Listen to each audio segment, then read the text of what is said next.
नमः शिवाय साथियों, स्वागत है आपका हमारे चैनल वर्ल्ड ऑफ हैप्पीनेस में।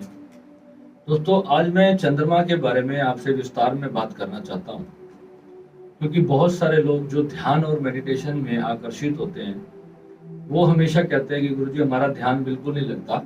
जब भी हम आंख बंद करके बैठते हैं तो दिमाग में इतना कुछ चलता है, बहुत सारे विचार आते हैं, नेगेटिविटी आती है, एंग्जाइटी होती है, घबराहट होती है, ना जाने कैसे कैसे विचार आते रहते हैं। रात को नींद नहीं आती, कई बार सर में बहुत दर्द होता है, बिजनेस को लेकर के बहुत टेंशन होती हैं, कई बार जॉब को लेकर होती हैं। ये सारी आपके जीवन में क्यों आती हैं, इसके आज कारण को बहुत डीपली समझेंगे।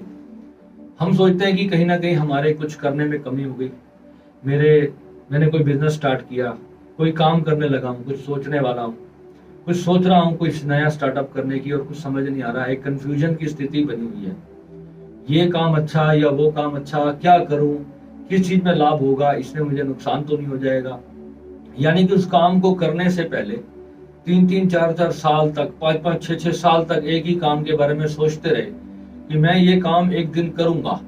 मन में वो चीज बैठी हुई है कि मुझे इस काम को करना है, पर उस काम के लिए कोई भी कर्म ना करना। समझ रहे हो पॉइंट को? किसी भी काम के बारे में विचार तो करना कि मुझे ये करना है अपने जीवन में, और उस काम को करने के लिए, उसको गति देने के लिए एक भी कर्म का ना करना। इसका मतलब ये होता है कि आपकी कुंडली में 101% चंद्रमा जो है वो दूषित है। इसी को निकम्मापन कहते हैं। निकम्मापन आने का मतलब यही होता है कि जब व्यक्ति सिर्फ बड़ी बड़ी ढींगे हाकता है कि मैं ये करूंगा, मैं वो करूंगा, पर उसके प्रति कर्महीन हो जाता है, कोई भी प्रकार की कर्मठता व्यक्ति में नहीं आती। जब व्यक्ति कर्मठ होता है अपने जीवन में, तो सबसे बड़ा चंद्रमा का यही उपाय है।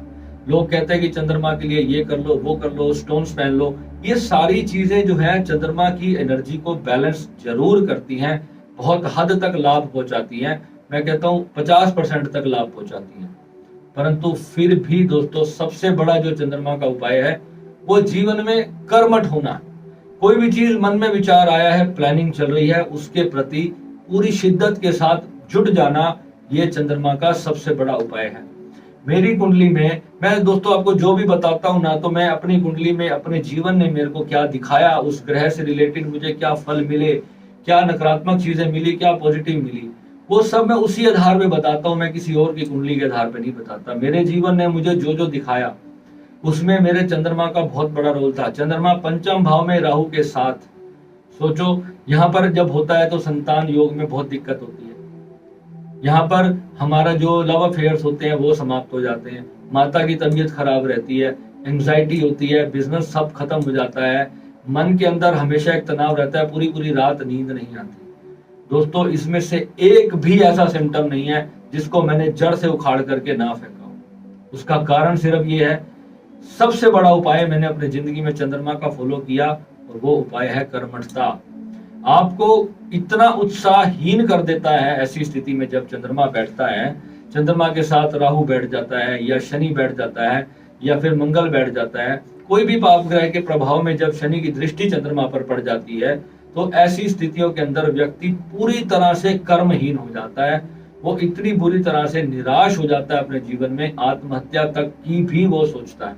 और जितने भी लोग आत्महत्या करते हुए आपको दिखेंगे, आप उसके जीवन में उसके चंद्रमा की पोजीशन को देख लो, 101% उस व्यक्ति का चंद्रमा खराब मिलेगा।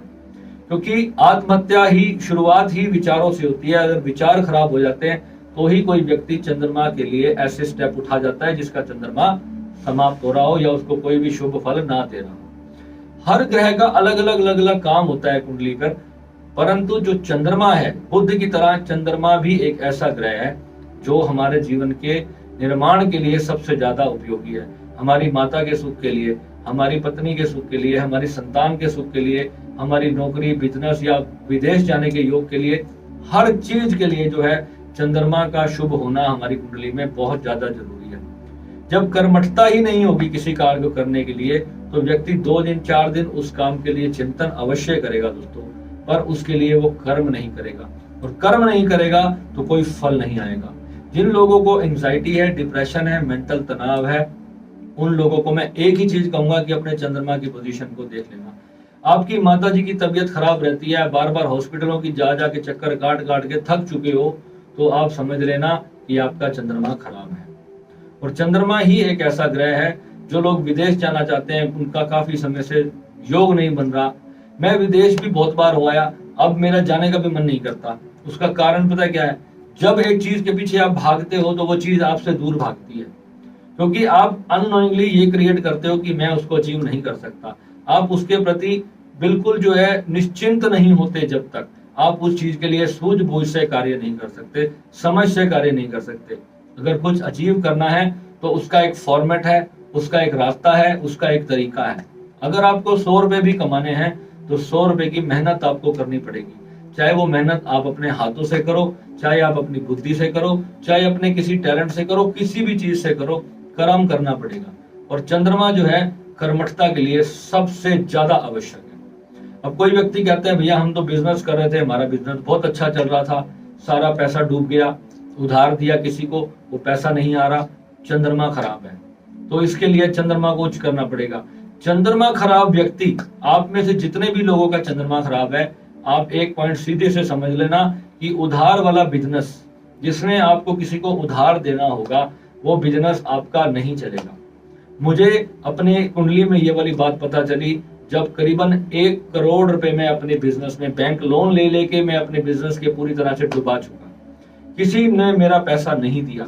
जिसको मैंने मदद की, किसी के दुख में हेल्प की, किसी ने भी, मेरे दोस्तों ने, रिश्तेदारों ने, किसी ने भी जो है मेरे बुरे समय में मेरी हेल्प नहीं की। इसका कारण वो रिश्तेदार या वो दोस्त नहीं थे, मेरी ही कुंडली में मेरा ही प्रारब्ध, मेरे ही किए हुए पिछले जन्म के कोई कर्म थे, जिसके कारण मैं चंद्रमा की ऐसी स्थिति लेकर के पैदा हुआ। परंतु क्या वहां पर हार मान के मैं नहर में कूद के आत्महत्या कर लेता? नहीं। हार मानने वाला व्यक्ति कभी कुछ अचीव नहीं कर सकता। फिर से कुआं खोदना आना चाहिए, इतना बल होना चाहिए मानसिकता से। आज जो मैं आपको ये वीडियो बता रहा हूं, शायद कितने ही हारे हुए निराश व्यक्तियों के मन में ये एक बहुत जबरदस्त मोटिवेशन पैदा करेगी वीडियो। क्योंकि जब व्यक्ति अंदर से हार जाता है ना, किसी का चंद्रमा खराब है कुंडली में और वो अंदर से हार गया, तो वो बेचारा दोबारा उठने की भी हिम्मत नहीं कर पाता। वो सोचता है कि अब तो मर जाना ही मेरा हल है, और जबकि ये हल नहीं। एंजाइटी, डिप्रेशन, तनाव, ये उसको और बीमारियों में घिसित कर देता है, जिसके कारण चंद्रमा और ज्यादा खराब होता है, व्यक्ति और ज्यादा कर्महीन हो जाता है। बीमार व्यक्ति काम नहीं कर पाएगा। अगर व्यक्ति स्वस्थ है तो ही वो मेहनत कर पाएगा, अगर शरीर से बीमार हो जाएगा तो भी कोई कार्य नहीं कर पाएगा। मेंटल डिप्रेशन और मानसिक जितनी भी बीमारियां हैं, कोई व्यक्ति पागल हो जाता है, कोई अपने आप से बातें करने शुरू कर देते हैं। लोग टेंशन में बैठे होते हैं, अपने आप से बातें कर रहे हैं, और इधर उधर की व्यर्थ की पता नहीं कितनी चीजें। कोई व्यक्ति काम कर रहा है, कोई दोस्त का बिजनेस चल रहा है, यार इसका बिजनेस तो बहुत ही बढ़िया चल रहा है, यही वाला काम करूंगा। फिर जब वो काम करने की बारी है कि छोड़ यार, इसमें तो पता नहीं वो कैसे काम कर रहा है, मेरा नुकसान ना हो जाए। और ऐसे करते करते हर बंदे के काम के बारे में वो यही सोचेगा। हर लोगों को बिजनेस के बारे में, उसकी जॉब अच्छी है, उसकी इतनी सैलरी है, वो इसी में ही चिंतन करता रहेगा। अपनी पूरी जिंदगी इसी में वो समाप्त और बर्बाद कर देगा। और लास्ट में जब वो 10-15 साल के बाद अपना रिजल्ट देखेगा तो कहेगा पता तो मुझे सब कुछ था, हर चीज यार मेरा दोस्त ने किया, मैं क्यों नहीं कर सकता था। कर्म नहीं करना चंद्रमा की सबसे बड़ी प्रॉब्लम है। सीख लेना, समझ लेना उस काम को, पर करना नहीं। तो व्यक्ति जो है हर उस कार्य को अच्छे से, गहनता से उसका ज्ञान प्राप्त करता है। आप लोग बोलते हो गुरुजी हर एक चीज बहुत अच्छे से सीखी है, पर जब करने का टाइम आता है तो मेरे टाइम फिक्स हो जाती है, मैं उस काम को कर ही नहीं पाता। उसका रीजन क्या है दोस्तों? आप कुंडली में देखना चंद्रमा की पोजीशन या फिर मंगल की पोजीशन आप देखना जो है, या राहु की पोजीशन देखना, ये कहीं ना कहीं अपना एक दूसरे से संबंध बना रहे होंगे और आपकी कर्मठता को बुरी तरह से प्रभावित कर रहे होंगे। अगर इनके साथ बुध और खराब हो जाए तो समस्या 150 गुना ज्यादा हो जाती है, व्यक्ति उसमें कहीं निकल ही नहीं सकता। शनि की जो है अगर आपके चंद्रमा पर दृष्टि आ जाए तो फिर क्या होता है? आपके जो सिखाने वाले लोग हैं, जो गुरु हैं, जो दोस्त हैं, जो आपको जीवन में कुछ बड़ी हेल्प कर सकते थे, वो सभी आपके जीवन से रुष्ट होकर के चले जाते हैं। और उसका कारण क्या होता है कि आपके मुख से कुछ ऐसे शब्द निकल देता है, आपको पता भी नहीं चलता, आपके सारे रिश्ते खराब हो जाते हैं। परंतु अब आपको पता है कि मेरा चंद्रमा खराब है, इस वजह से मेरे कॉन्टैक्ट्स, मेरे रिश्ते, मेरे दोस्त, मेरे बड़े बंधु बांधव, मेरे गुरु के साथ, हर चीज के साथ मेरे संबंध खराब हो रहे हैं, तो मुझे इन सबको भी अच्छा करना है और अपने चंद्रमा को भी अच्छा करना है। तो ये जब सारे उपाय, आप सारी चीजें जब करते हो, तब ये सारे चीजें अपने आप अपने पैटर्न पे आना शुरू होती हैं और धीरे धीरे आपको एक बड़ी सफलता पे लेके जाती है। अगर कोई व्यक्ति बड़े लोन के कर्जे में दब जाता है, उसका भी कारक जो है वो चंद्रमा का खराब होना ही होता है। चंद्रमा जब खराब होगा तो लोन तो आपको दिलवाएगा, परंतु आप लोन को रीपे नहीं कर पाओगे। सबसे बड़ी समस्या ही इसमें यह है, आप कितने भी ईमानदार हो, कितने भी कर्मठ हो, आपका पैसा कोई लेके भाग जाएगा। किसी कारण उसने आपको कोर्ट कचहरी के मामलों में फंसाना है, और ये चंद्रमा की सबसे बड़ी प्रॉब्लम है। मैंने खुद भुगती है, मैं आपको ये नहीं कहूंगा कि मैं पूरी तरह से इससे मुक्त हो गया, क्योंकि मैंने आपको अपनी कुंडली में पहले भी एक चीज शेयर की थी कि मेरी कुंडली में 7 ग्रह खराब थे। जितना संघर्ष मैंने अपने जीवन में किया, मैं ये समझता हूँ कि शायद मेरे जितना कोई और होता तो अब तक तो वो जहर खा के मर चुका होता। मैं आज अपनी जिंदगी में इतना खुश हूँ, भगवान की कृपा से इतना आनंद है मेरे जिंदगी में, शब्द खत्म हो जाते हैं मेरे पास कि मैं भगवान का शुक्रिया अदा करूँ तो कैसे, और अपने गुरुदेव का शुक्रिया करूँ तो कैसे, क्योंकि उन्होंने मुझे हर एक समस्या से बाहर निकालने का रास्ता बताया। और आज मैं आपको जो चीजें बता रहा हूँ, और इसको एक एक चीज को जब आप अच्छे से समझ जाओगे, पहले अपनी कुंडली में देखो, ऐसे ही किसी ग्रह का उपाय कर देना। लाल किताब एक बात कहती है, लाल किताब को हालांकि हमारे सनातन ज्योतिष में पूरी तरह से मान्यता नहीं दी गई, परंतु फिर भी मेरा भी लाल किताब का बहुत गहरा अध्ययन है, क्योंकि इसमें अगर गलत उपाय हो जाए तो उस ग्रह की एनर्जी पूरी तरह से समाप्त हो जाएगी। तो उपाय में किसी अनाड़ी ज्योतिष से अगर आपने उपाय लेके कर लिया तो आपकी जिंदगी बर्बाद होना तय है। मुझे एक अनाड़ी ज्योतिष मिला था, मैं उसको 5 साल फॉलो करता रहा, और 5 साल में उसने मुझे 1 करोड़ के कर्जे में डाल दिया, क्योंकि वो खुद अपने आप को बहुत बड़ा ज्योतिष समझता था, परंतु ज्ञान उसको 1 रुपए का नहीं था। एक दिन मैंने उसको बोला कि भाई तू खुद तो कहीं पहुंचा नहीं, तू मुझे कहाँ पहुंचाएगा। और जो सच मायने में ज्योतिष है वो कहाँ के कहाँ बैठे हैं, बादलों में बैठे हैं वो लोग, जिनको इनका ज्ञान है, जिसने अपना ही उपाय नहीं किया वो दूसरे का क्या उपाय करेगा, आप खुद सोचो। तो ये चीजें आपको सोचनी पड़ेगी। आपकी सारी दोस्ती, आपके रिलेशंस, आपके कॉन्टैक्ट्स अकेले चंद्रमा पर निर्भर करते हैं। ये खराब होगा तो आपकी सारी दोस्ती खराब हो जाएगी। दूसरा, घबराहट अगर आपके मन में है, ध्यान करते हो, कोई एंजाइटी बन जाती है, मन में बहुत गंभीर तनाव बना रहता है किसी चीज को लेके, कोई रिलेशनशिप खराब होता है, कोई ब्रेकअप हो जाता है, उसकी वजह से आपको परेशानी है, तो वहां भी आपका चंद्रमा भयंकर रूप से पीड़ित है। और बिजनेस अगर आप करोगे, उसमें जो भी आपको लॉस होगा, बिना मतलब का नुकसान होगा, इलेक्ट्रॉनिक चीजें खराब होगी, वो राहु और चंद्रमा का योग करेगा। गाड़ी का, वाहन का नुकसान होगा, घर में कोई चोरी हो जाती है, किसी भी प्रकार का बेवजह का धन लॉस, जो आप कहते हो कि ऐसा तो मैंने सोचा ही नहीं था, शेयर मार्केट में आपने पैसा लगा दिया, बर्बाद हो गया, राहु चंद्रमा की युति से होगा। राहु कहीं ना कहीं बैठ करके आपको शेयर मार्केट में कभी भी कामयाब नहीं होने देगा। शेयर मार्केट का सबसे बड़ा ग्रह ही राहु है। तो चंद्रमा, राहु, ये सभी ग्रहों को आपको समझना है और इनके उपाय को करना चाहिए, क्योंकि जब आप इस दुनिया में हो तो इस दुनिया के नियम आप पर भी उतने ही लागू हैं जितने मेरे पर या किसी के ऊपर भी लागू क्यों ना हो। दूसरा, चंद्रमा आपकी मम्मी, आपकी मासी, आपके मामा जी और आपकी माँ से संबंधित जितने भी रिलेशन है, वो सारे के सारे आपके चंद्रमा पर डिपेंड करते हैं। आपकी मम्मी के दूर के मासी के लड़के के साथ भी आपका झगड़ा करा देगा, किसी कारण से उसको आपके ऊपर डिपेंड करवा देगा या आपको उसके ऊपर डिपेंड करा देगा, जिसको आपने कभी सोचा ही नहीं होगा। मेरी मम्मी की मासी का लड़का ना जाने कहाँ रहता, पर चंद्रमा खराब होगा ना तो उसके साथ भी, उसको भी बिजनेस में नुकसान हो जाएगा, वो भी आपका पैसा नहीं दे पाएगा। इतना खतरनाक चंद्रमा का योग है। आपकी कुंडली का चंद्रमा इतने दूर के रिश्ते पर प्रभाव डालता है। और ये एग्जैक्ट जो ज्योतिष में मैं पढ़ता था, मैंने एक एक चीज अपने जीवन में देखी, अपने ही नहीं बल्कि बहुत सारी कुंडलियों में देखी। और सबके जीवन को जब स्टडी करने के बाद एक कंप्लीट एनालिसिस जब आपका तैयार होता है, उसको बोलते हैं एक्सपीरियंस। और एक्सपीरियंस के बिना कोई ज्योतिष नहीं बन सकता, ज्योतिष का कोई कोर्स नहीं होता। आज तक मैं पढ़ रहा हूं और आगे भी पढ़ता रहूंगा, शायद जब तक जीवित रहूंगा कुछ ना कुछ रोज मिलेगा। ये इतना अनंत खजाना है एस्ट्रोलॉजी का, जिसको जितना सीखते जाओगे, हर रोज नया जीवन का व्यक्ति आपके जीवन में आएगा।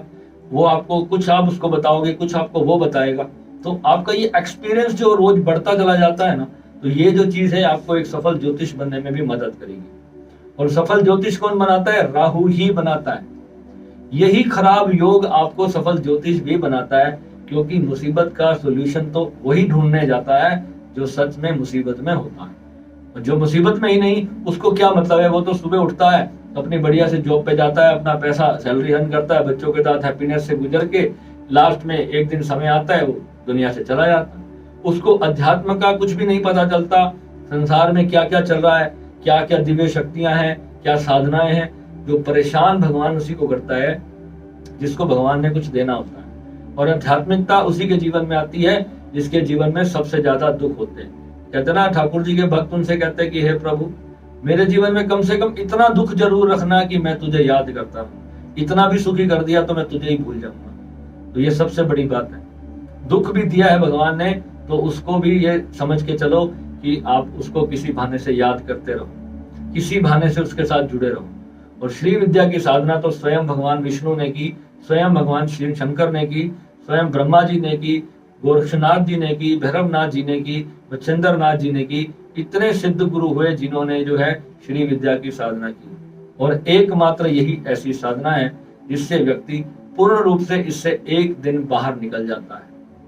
और जब इसको इसकी साधना की जब सिद्धि होती है, तब वो व्यक्ति जो प्राप्त करता है, दुनिया के किसी भी डिक्शनरी में ऐसा कोई शब्द नहीं कि उस सुख को एक्सप्लेन किया जा सके। वो भीतर का इतना बड़ा आनंद है। और जिसको वो प्राप्त हो जाए, वो दुनिया का सबसे बड़ा अमीर व्यक्ति। अगर आज मुझे कोई कहे कि गुरुजी मैं आपको 50 करोड़ की प्रॉपर्टी देता हूं, या एक पूरा शहर मुंबई आपके नाम करवा देता हूं, कि आपको जो अंदर से मिला है आप केवल मुझे वो दे दें, तो शायद मैं उसको वो नहीं दूंगा, क्योंकि वो उससे भी ज्यादा कीमती है। उसके लिए मुझे 15-16 साल मेहनत करनी पड़ी। वो जो 15-16 साल की मैंने कठिन परिश्रम किया, तब जाकर के भीतर से उस सत्य की प्राप्ति हुई। ऐसे ही किसी संसारिक छोटे से पैसे के लालच में क्या दे दूं? मैं देखता हूं रात को सिर्फ 2 रोटी खानी है, तीसरी रोटी में तो पेट खराब हो जाता है इंसान का। 2 रोटी खाने के लिए व्यक्ति कितनी भाग दौड़ कर रहा है। सिर्फ इज्जत की 2 रोटी में इंसान का पेट सुखी नहीं है, शरीर सुखी नहीं है, बीमार हो जाता है। तो क्या लाभ है ऐसी चीजों का? आप हर चीज को एंजॉय करो। कितना पैसा चाहिए आपको? जो नेता लोग होते हैं हजारों करोड़ के फ्रॉड करते हैं, कितना पैसा चाहिए एक इंसान को एक अच्छा सा जीवन जीने के लिए? अगर मेरे हिसाब से आज एक वेल सेटल बंदा है तो 50,000 लाख रुपए महीने में उसकी जिंदगी बहुत अच्छे से चल सकती है। मगर लोगों को इकट्ठा करने की जो वासना है ना, वो कभी समाप्त नहीं होती। और सबसे बड़ी मजे की बात यह है कि जब आप इसका मोह छूटता है ना, तो ये अपने आप पता नहीं चुंबक की तरह पैसा पकड़ने लग जाता है आपको। फिर आप पैसे को लात मारते हो और पैसा आपके पास आता है। पैसे की महिमा ही ऐसी है। माँ लक्ष्मी जब किसी पर कृपा करती है तो फिर वो ये देख के नहीं करती कि मुझे इसको कितना देना है, वो पूरी तरह से आती है। तो आपको भी अपने आप को सक्षम बनाना है, अपने टैलेंट को निखारना है, अपनी कर्मठता को निखारना है, अपने सारे ग्रहों के उपाय करके, अपने परमात्मा के, अपने सनातन धर्म की चीजों का अनुष्ठान करके, उस एक एक चीजों को अच्छे से समझकर उसके ऊपर कदम दर कदम चलना है। और अपने धर्म पर रहोगे तो समझो कि आप प्राप्त करोगे। हमारे धर्म में बोलते हैं कि सुबह जल्दी छावे अपने काम पे जाना, छावे वापस आना। इसका मतलब क्या है? सूर्य की धूप निकलने से पहले अपने सारे इंपॉर्टेंट काम निपटा लो। और यहाँ तो लोग उठते ही 11 बजे, तो वो क्या काम करेंगे, क्या कर्म करेंगे? उनका चंद्रमा तो समाप्त होगा, सब राहु केतु शनि सूर्य सब समाप्त हो जाएंगे। सुबह की पॉजिटिव एनर्जी जिस व्यक्ति के जीवन में नहीं है, वो शायद कुछ भी कमा नहीं सकता अपनी जिंदगी में। ना टैलेंट, ना पैसा, ना ही कोई ज्ञान। तो ये तीनों ही चीजें तो हैं। एजुकेशन इस दुनिया में सबसे इंपॉर्टेंट है।